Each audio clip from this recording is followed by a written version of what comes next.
Welcome to the video series, The New Normal, Swedes on Corona and the Silver Lining. My name is Ottiliana and I am broadcasting to you from Umeå, a town in northern Sweden by the Baltic Sea. Today I am talking with two friends of mine, Tuva Bojstedt and Timo Trolin. They currently live in Sweden and in Spain. Right now they have two homes, one in Kalmar in southern Sweden by the Baltic Sea, as well as Nerja at the sun coast of Spain. In Sweden, Tuva have been teaching as well as being a local politician, while her husband Timo has also been teaching and running a TV production company. Last year, they got the opportunity to buy an apartment hotel and a travel agency by their friends, their Swedish friends who were retiring. And these two businesses are then located in Nerja. Early this year, they went to Spain with the plan of doing their first tourist season. However, the corona pandemic made Spain go into a lockdown and they were then stuck there at their apartment hotel. I am so curious to hear as to what their experience are from both Spain and from Sweden. So please help me welcome Tuva and Timo. Okay, it's looking wonderful where you guys are at. Thank you. It's hot. It's really hot. We are in Nerja, Andalusia. Yeah, and it's like 30 degrees Celsius. Yes. That's correct. In the midday in the sun, it's very, very hot, but it's around 28, 30 at midnight. Arabian Nights. Yes, Arabian Nights. So it's nice. We had actually here a wonderful full moon yesterday, so we're looking forward to look to the moon gate in the sea tonight. And you have a great view from your hotel, right?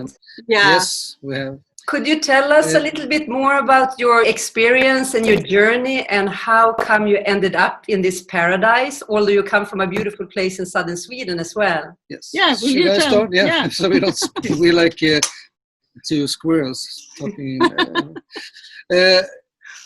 Well, everything down here in Spain started actually almost 16, 17 years ago, when one of my colleagues, which I was working with in Stockholm, he went down here with his wife and bought a hotel. And he was traveling around for almost a year trying to find a perfect place for them to start a new life. So he found this very unique place. It's easy. One easy way to explain how Nerja is for a Swede it's like Visby a little bit. It's an old town on Gotland. Yes, it's an island. This is not an island, but it's a very special place. It's been keeping its charm, although they have built a lot of playas around, especially west, Marbella and Malaga and down to Gibraltar. There is much more like tourist beaches and so on. This is a real coastal Spanish town with white houses climbing up the mountains and a lot of small stairs down to the beaches, and really nice. It's so I understand why Magnus and Eva really fell in love with this place. And I actually went down here and visited them a lot of times. 10 years ago, I took Tuva down here, and we got engaged here. And Spanish it was my restaurant. first time in Nerja. First time. It was love. So probably it's not only us who is getting romantic days down here in Nerja, but it's very romantic. Yes, it's a very romantic town. And anyway, we have worked with companies in Sweden for the last 10 years together, and now we think this is a new way for us to we've been traveling around and also been looking for places to maybe do something where it's a little bit better weather. than in Sweden. And maybe new challenges. We think we have got stuck a little bit doing the same thing over and over and over again. So and we won't just sit down and do we're not happy. We want to do some more fun. So actually, when the couple Eva and Magnus, they wanted to retire because they have been here for building up this company for 14 years, 15 years, almost 16 years. Yeah. So then they wanted to retire. They wanted another couple who could keep up the good work here, and they thought of us because we had talked about we wanted something in the sun. We were actually down here with my my mother, for 2 years ago, something, and we start talking about that we were interested in something, doing something down here, and then I think his thoughts started, and he came back a little bit over 1.5 years ago. And we got a long letter that they asked us if we were interested in this, and I think when both me and Tuva read the paper, it took 10 minutes. Then we realized that this is exactly what we're going to do. So the decision went very fast. Yeah. So, but we started. It was a long process. Taking over the company and everything, with all the Spanish paperworks and so on. So we were actually ready around now. The year started 2020 as the first year of our traveling company. That was the pandemic and everything that happens afterwards. Maybe we'll come back to that when we have your other questions. But we managed to do 1 month as we thought that the life would be here. January and February. January and February. So it was just it's like you're putting up your race car on the racetrack, and you're warming up the engine, and you're waiting for the signal, the start, and poof, no signal. You have to wait there, sit in your car for 2 months, and then maybe we'll see if it will be a race. Yeah, it was very hard for us. It took a while to understand that this maybe could, or that it actually is. So, I mean, it affected everything, the whole society down here also. So, the whole world. Yeah, the whole world. So, we had some time to really think a lot of things over. Normally you don't have that, because when you get into a business, you have to go into the business, you have to work every day, and you have to solve things. Now we suddenly had 9 weeks to think the whole thing over. 9 weeks in lockdown here in Spain at our hotel. Yeah. And so then you had time to fine tune that car, that race car. Yeah, absolutely. So it looks a little bit different. Let it shine a little bit. So. Yeah, it has a much stronger engine now, and it has security built in all places. Instead of what kind of systems you're going to build up, how are you going to work with your customers, and blah blah. It's so many things that you can. But it gave us a new start. Yeah, and we are really happy that we are here, and we have the kids and part of the family coming regularly. So, and we go to Sweden, as you understand. We have like 2 homes right now. Yep. And before the Corona crisis, we thought that is no problem for a couple of years. No. But the Corona crisis, of course, showed that you can't count on just going with the airplane. We got hit in Sweden too, actually, because one of our main businesses in Sweden is the summer season, and the summer season is when we are doing production for all the festivals, music festivals, and I mean where we do jobs for maybe 500,000 Swedish crowns during one season. And that's totally gone. It's not, people think that, okay, it's moved, so when you do Ironman next year, you will get double paid. That's absurd. They won't pay you double because you missed it last year. So that is money they are totally gone. And there's a lot of people in the politics that doesn't actually, I don't think they think about it in that way. The summer season companies. Yeah. Now, what I read the last time now is that now you can get help if you didn't get money for March and April. But I mean, the whole summer season they are not getting any help. I mean, how many summer season companies are making their money in March and April? That's when they're preparing. Yeah. So yeah, I think it's fucked up, to be honest. I think I'm really angry on the way they handle it. It's been handled in different ways. They have handled things in Spain in some other ways.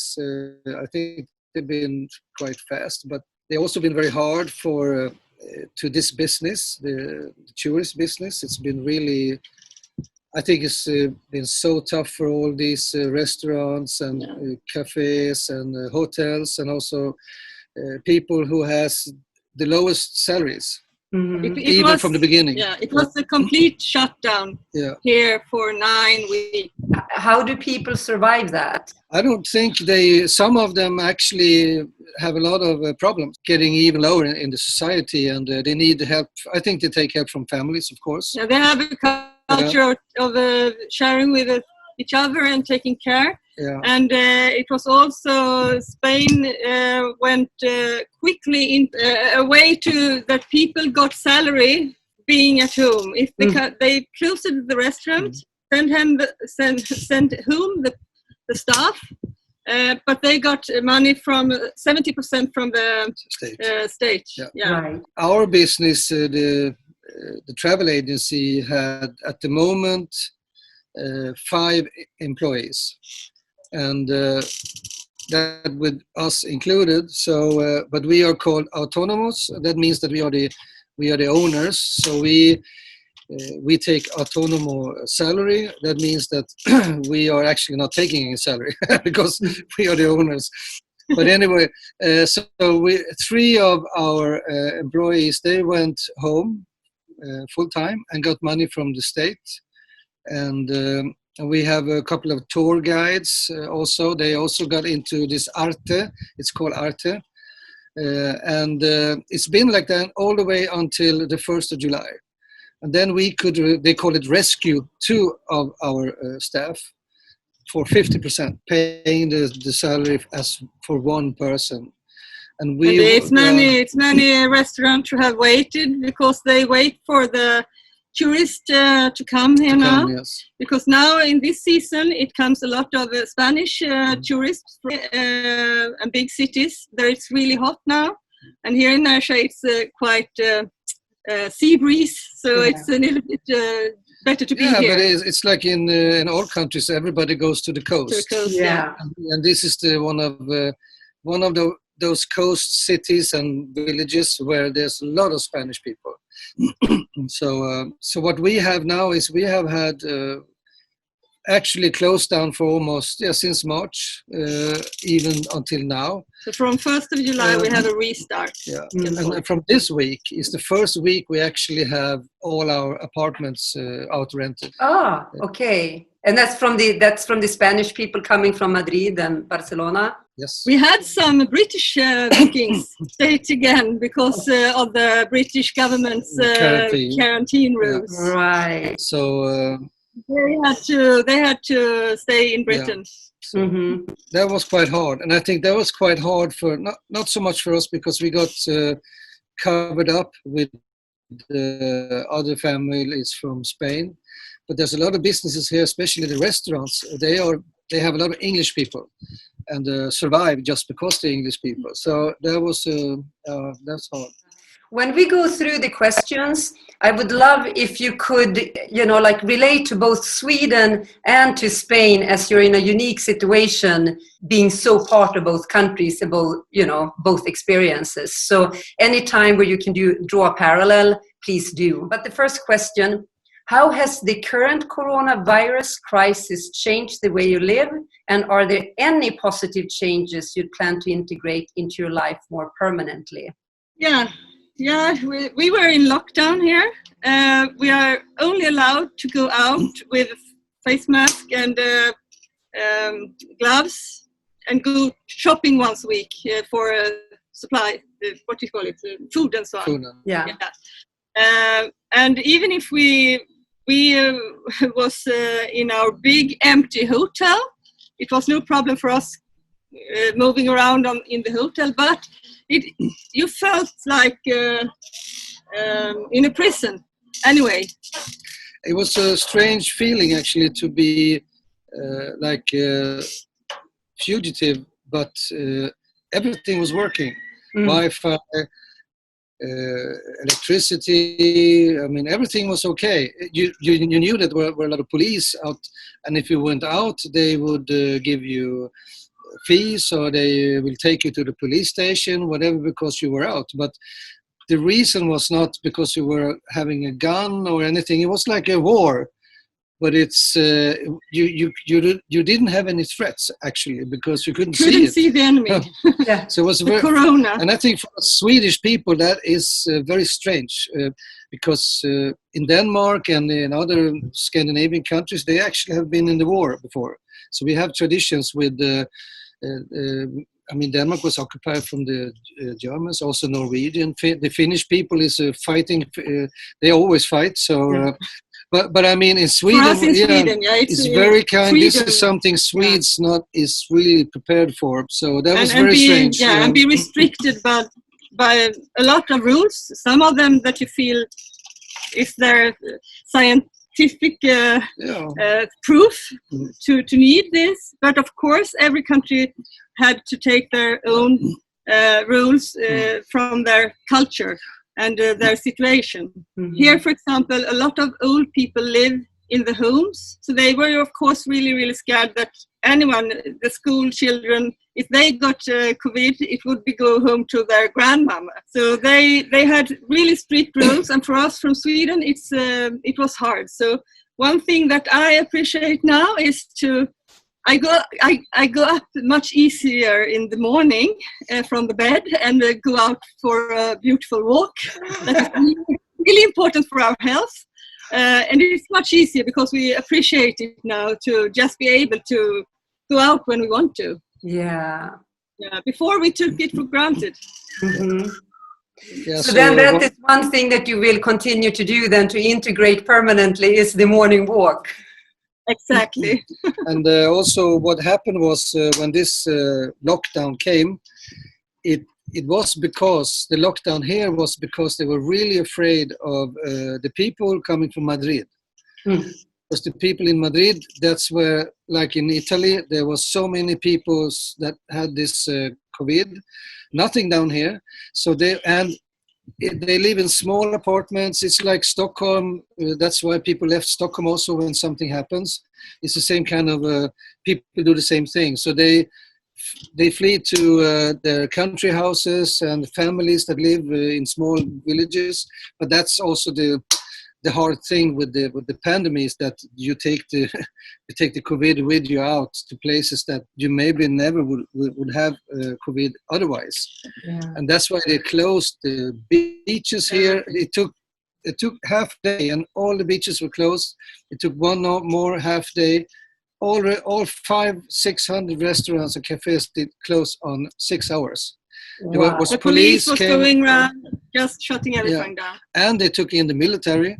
So there was both military and police here. So it was much more aggressive than you ever been seen in Sweden before. It was very hard. Must have been like a shock for you guys. Yeah, yes. It was a shock.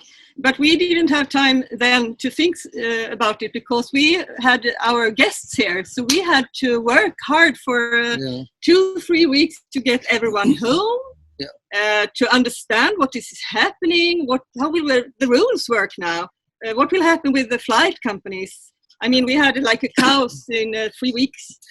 Yeah, and also the situation where you have to be in a spot. The people that lived here suddenly knew that the hotel, they came and said, we are closing tomorrow, but I have 10 more days on my stay. No, we're closing. But where should I go? Go home. Yeah, but I don't have a flight. We don't care. We close because we have to close. So they called us because we were the travel agency, and we are supposed to have answers, but we didn't have any answers. But we tried really hard, we managed actually to calm down everyone. We had to move to our hotel for just a couple of nights, but we managed to get everyone home. So I think we got. It took us almost 4 weeks in the lockdown, because when everybody has left and only we were still here, then we realized, I think then that was the hardest part, because then suddenly we could break down a little bit, because we had to be strong for everybody that was going home. And even so, if we were helping people, and that's something actually people should think about, because we were trying to help people come away from here, but meanwhile there was people sitting at home in Sweden, and they didn't have anything to do, and the only thing they had to do was calling us and say, we have to have our money back, because we couldn't travel. So we had to take the storm from Sweden that couldn't come here. Because in Sweden it was quite normal. Everything was normal. So it was hard for our Swedish customers to understand what a situation it was here, and that we needed to help. We needed to handle the crisis here in the place first. So now we can take care of everyone else, and all the. It's of course a lot of money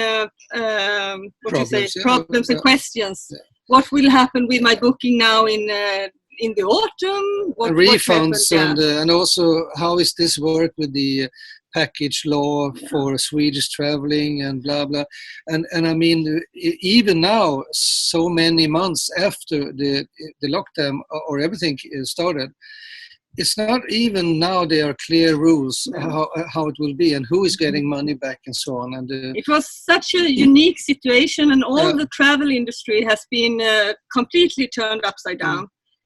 What we noticed is that our small family business with people answering in the phones, it was really appreciated by the guests, because many of them who just booked on the internet, you can't reach anyone.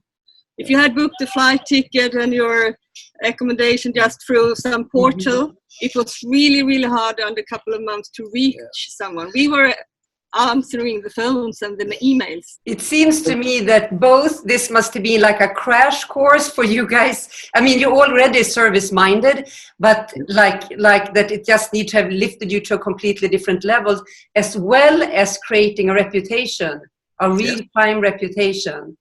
We really tried to be there for our guests, because that's the only thing we can do. But of course it was hard in many ways for us also here. And as Timo said, we also started, when we had time to start to think, what will happen to the world? For example, the president here said, no, it will be no more tourists in Spain until 2021. We close everything to 2021. And we can't survive. We can survive for half a year or something, but we need to get started a little bit. So after 3-4 weeks, we had a little crisis, because we thought maybe no one will travel again. The world will completely. Yes. It was you start to think. But it's But when we cheered up. New business trend now is just to not be available. It's so. Also, people know that if something happens on the airport or with the airplanes or whatever, people don't get any information. But it's like it's a trend, because it's a way of protecting your business. But it's wrong, because it's not service minded, and people really want to have, especially when it gets a little bit harder like this, they really need to be able to speak to real persons. So that's something they really need to learn, because. Like the president down here in Spain said, now we have to go into the new normality. It's not like it was before COVID, because now it happened, and now we have to cope with the new normality. And that means that we actually have to change our way to see how are we working with people, how are we putting up the future with our businesses and so on. So I think we can take that with us and use it as experience. And the second question, do you feel fear, safe, and or hopeful If so, how? We don't fear. We're not afraid, and we are hopeful, and we feel safe actually. So we are hopeful about the future. I think we've been there all the time because we believe in that the normality is coming back. Mm-hmm. So this can't last how long? I mean, then the world will totally.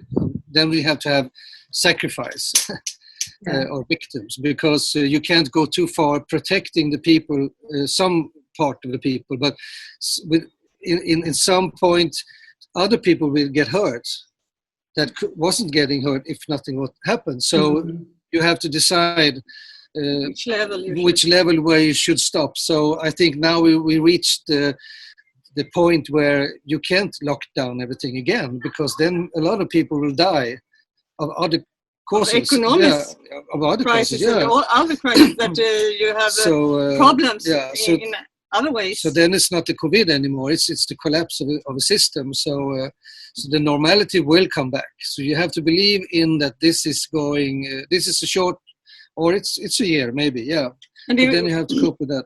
And here they have also restarted, so we see that it works, because it works when everyone has the face mask. Take respect to each other. But so we are hopeful. But I also must say that in the beginning I felt fear because of what happened in Italy. Mainly it was a massive media report from Italy and also from France. I felt fear that people I love should die, of course. And what is going to happen? How long will this be? Old days, there half people in the earth died. What will happen? So and then also when you were so separated from your own family. Yeah, exactly. It was hard, really hard. Then also one thing is that if you see the point of view from Spain, and if you compare that to the point of view in Sweden, they are very different. And we are like, we are a part in between, because we have the travel agency. So people from Sweden, they call us and say, oh, is it so terrible in Spain as we hear in the media everywhere? And we said, no, it's in the opposite. Everything is fantastic now, because everybody is in the street. All the restaurants are working. You can go and eat on all places. You can go and take a bath. You can sunbath in the beach. It's really organized. So they say, but you have to have, like this on all the time. Yeah, but that's, think about how it was from the beginning here. You had to be locked inside and couldn't go out. So now you're really happy that you only have to have this one. But in Sweden, they have nothing. So they think this one is a really big problem for you. In Sweden, you can't do that. If you force people to have something like this, it's, no, that doesn't work. So they have a different point of view. And they think it's terrible that you have to have, someone can force you to this and give you a fee to have this. So even go to prison if you're not doing it. So I think there's a problem with the understanding of where the different countries are actually at the level of this crisis. When we went home actually after in May. We were in Sweden. In the middle of May. And when we went home, we was of course a little bit scared for how will it work with the flights and everything? Will everyone wear masks? And can we get infected? Opposite. And so on? Because we felt really, we had been here for 9 weeks, so we knew we had nothing here in Narja and the area around. It was just in the northern of Spain. It was really, really hard with a lot of infected COVID cases. But when we went to Sweden, we were shocked. And having no mask. Here you should have a mask in the beginning. You should have a mask every time. But now you don't have to have that. You can go for exercise and if you're running or doing a power walk, you don't have to have mask. But when you're eating and you're going to a cafe or whatever, you can take your mask off. So you don't think so much about it. The only thing is actually it's when it's so hot, like it's now. Because if it's been like 20, 25, no problem. So it's now when you're sweaty and it's 40 degrees. 40 degrees. Then it's a little bit too much to have something on your mouth. Yeah. Okay, good. So interesting to hear all these reflections and your experiences. Super interesting. So the third question, what do you miss most from before this pandemic, and what do you think is needed to make that feel safe to enjoy again? I miss the hugs, to hug people. I really want to hug people again. Happening now. One side effect is that a normal cold almost is gone because people are not getting cold. Because when so many cars and so many flights and so many things actually stopped for such a long time. But the funny thing is no one has, I haven't seen any effects in the papers or the media and the scientists. Yeah, they have been a little bit, but not so much, because it should have been more than actually what they had said. But it changed our habits for everyone now. Okay, we have to work from home. Yeah. Everyone stay at home, work from home. Use Zoom or whatever. And that I think is a good thing. And also, if we have this special girl called Greta, who was out saying to everybody that you shouldn't be flying, and suddenly everybody had to stop flying. No, but it was in a good way. It has also, the travel industry has to, we have actually started before COVID now to plan for train tickets down here. Because everyone in the travel industry and all the guests, all the tourists, they have to start thinking about the environment and make everything a little bit more friendly to our planet. Yeah. So I know that the flight industry also are fighting to get better fuel, for example, and I really hope that they can manage to develop that now from this crisis. We have also thought about, or we are making new exciting things for a customer where they can rent electrical bikes instead of traveling by bus. And so we are affected of what happened, and we have taken it to the new normality afterwards, where we maybe can do more and good, and that's safe too, because it's in the right direction. So that could be a good way of taking care of people good from the crisis. From this, yes. Yeah. Great. What will the new normal look like, and how do you intend to contribute to that? A little bit, like we said, what we said, but the new normal also. Why we are in this traveling industry and everything, it's mostly that we like to meet people. I have in all my life been really engaged about having meetings between people, that we meet, you and me, and I learn from you and you learn from me, and and I don't think that will be gone. I really think that everyone is longing for the physical meeting where we can sit like this and talk and not just have a screen. But I think a good thing from Corona crisis is that we actually have tried to, we had to try to use the meetings, transform it between the screen and someone on the other side. So we will use that a lot more. But I think we will still want and love to meet physical also. But we will have a couple of our meets when we are not feel it's necessary. We will use the Zoom or internet or digital meetings, and that's good, I think.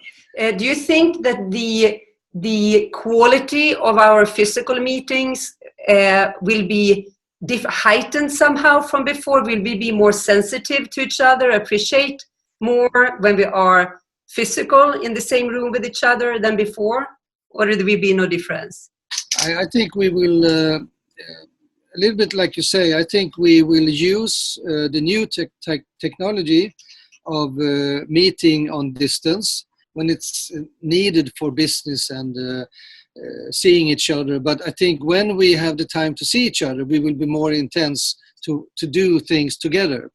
So because now in a lot of companies and also with a lot of people that see each other every day in the work and see each other when they are doing business travels and so on, I don't think they are so intense. But now maybe you will put more effort in doing something that is more for everybody, and you will really do. So I think it's a new normality is to work and use the new technology, but you will also put more effort in doing things together. So you use the new technology to be effective, yes, and have forward. Your meetings and get forward. Yes, and then you can meet physical and have fun and building relationships. Yes.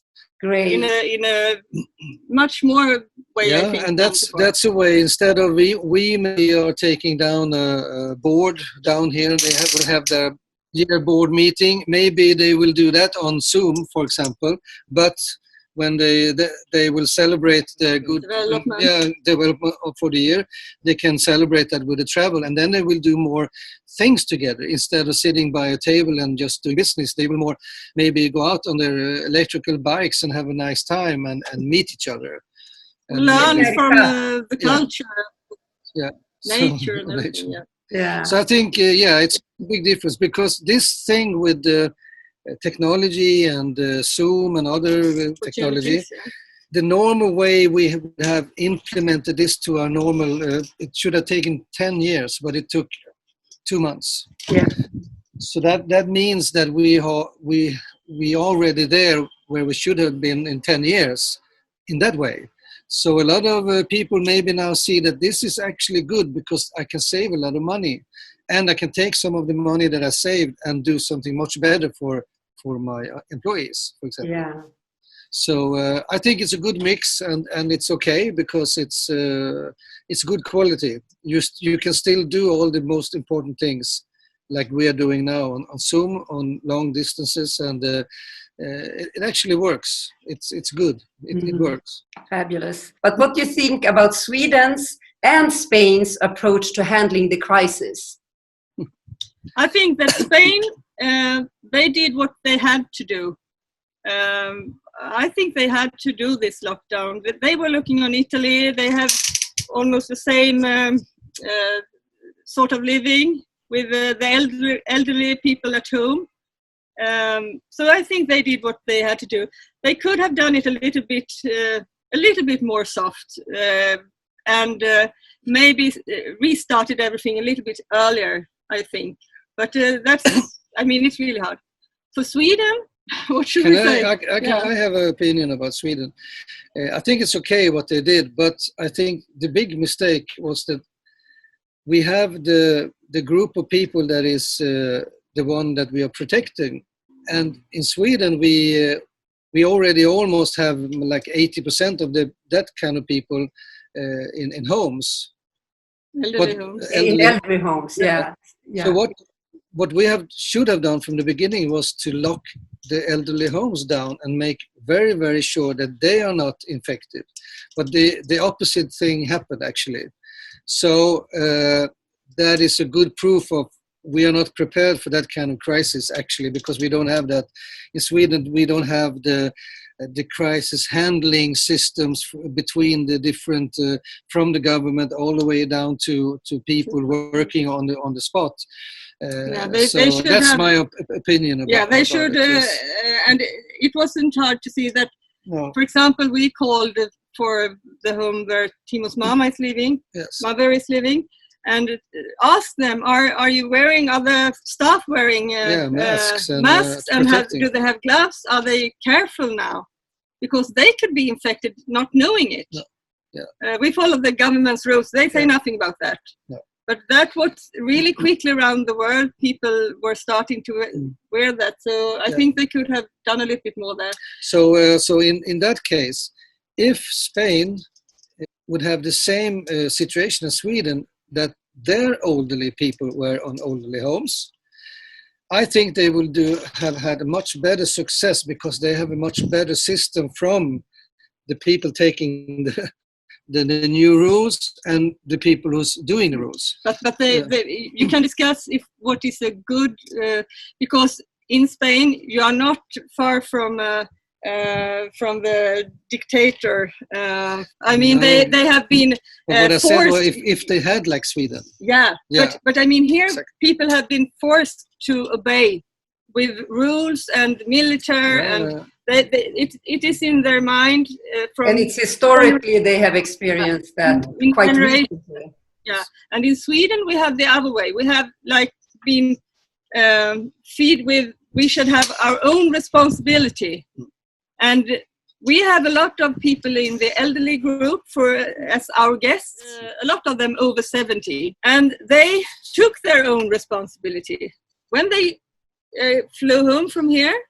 They isolated themselves. Yeah, they isolated themselves. They have not been able to hug their grandchildren for months because they self-isolate them. So yeah, that's responsibility. Mm-hmm. Yeah, okay. And how do you use technology to get around the situation, and are there any keepers for the future? Yeah, we talked about it, like digital meetings and. Well, one thing we are working. Our work now is to work with travel.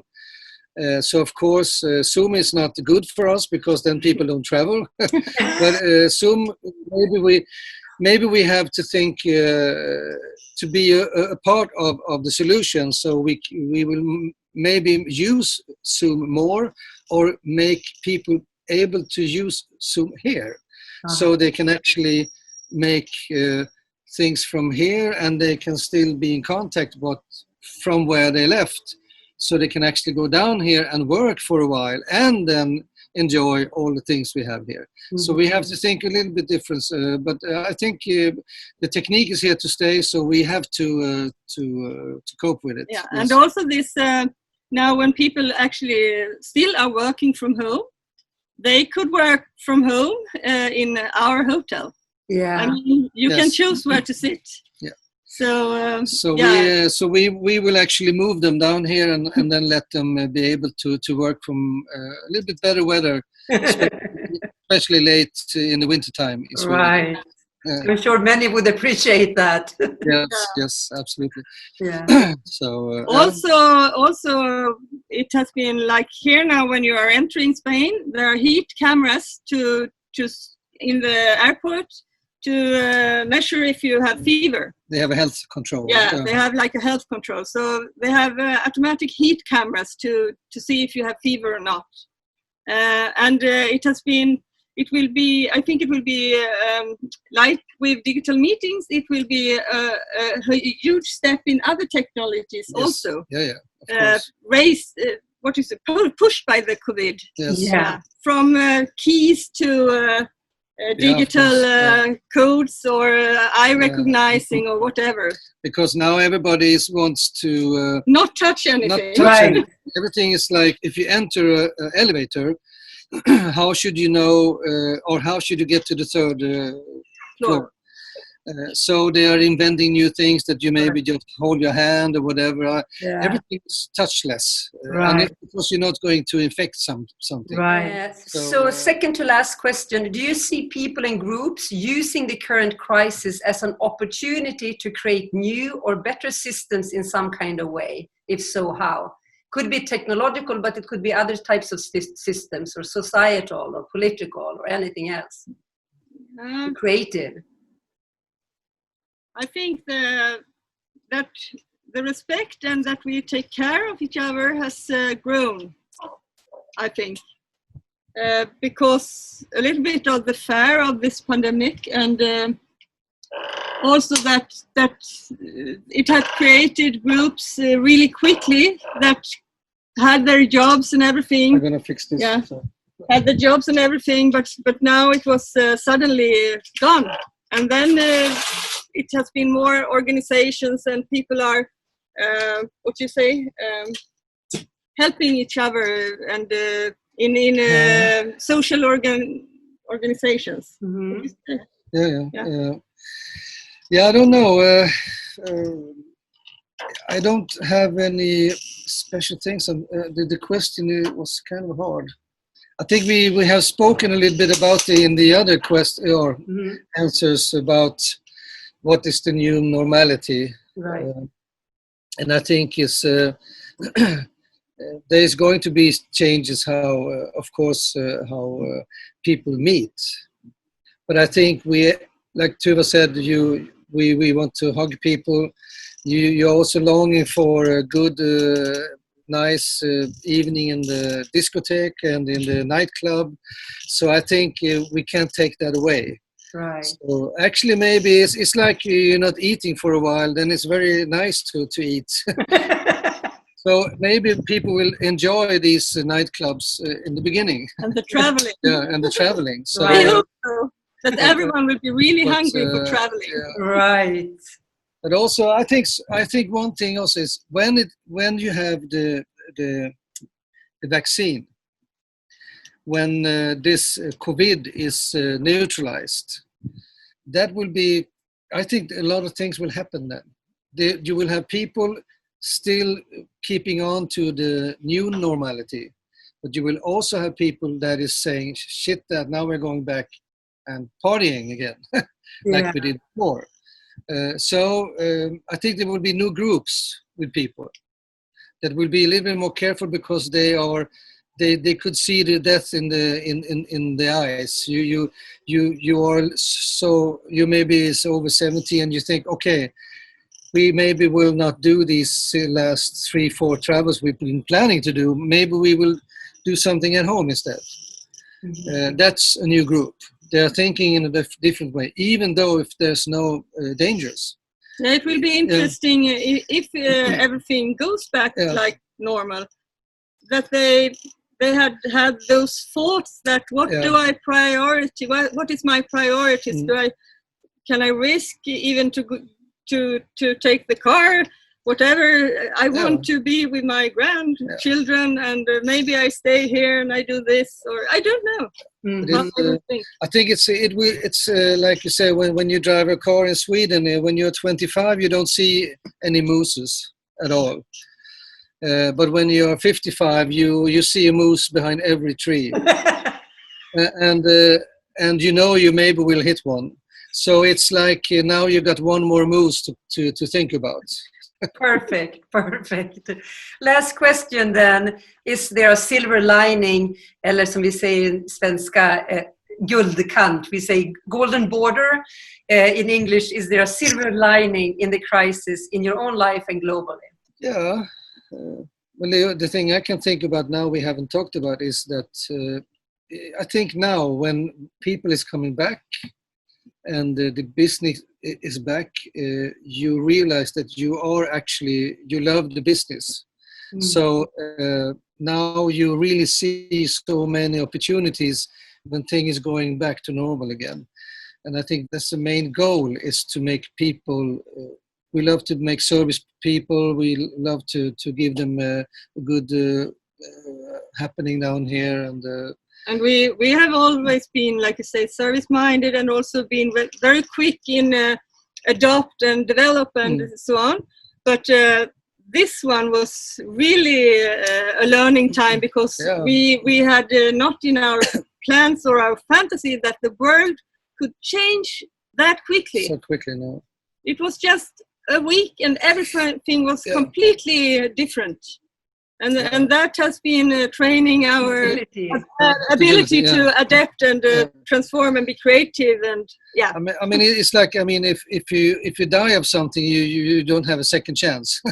But here is something that almost it gave you a shock, so you have a chance to make it better, and you can take opportunity to actually enjoy the ride a little bit more, because we got a little bit more time. It costed a lot of money, but money is only money. And it will, of course, affect the whole world now for a decade. I think it is a really, really big change coming up, and the crisis, the economic crisis, will start next year. Mm-hmm. Starting to The wind. Yeah. The wind is getting on here. Yeah. Well, we're going to wrap up. You guys are so wise and beautiful and wonderful. And how can people find you guys? Like, I want me and Tord, my man, we're of course going to come and visit you in Närsjö. And I'm sure many other people do want to come and see you. So how can they find you? They find us on Boka Närsjö. Yes. Bokanersjö.se. And we are also on Facebook, Instagram and Facebook. So we would like to make some programs here from the new normality and show people how it looks. So hopefully it's coming. People will look at it and get inspired and want to come down here. Fabulous. So thank you so much, Tuva and Timo, and thank you everyone for watching this episode. See you next time. Next up is Dr. Adrian McIan. She and her husband lives outside Seattle in the US. They have visited northern Sweden 3 times within a short period of time and plan on moving here. Dr. McIan is the author of Melting Ivory and a professional storytelling coach. She's the creator and host of the That's Allowed podcast, where she uses her unique process to help folks tell the stories they are not telling. Her motto is, live aligned and live aloud. Until then, stay sound and safe. Remember, this is our time.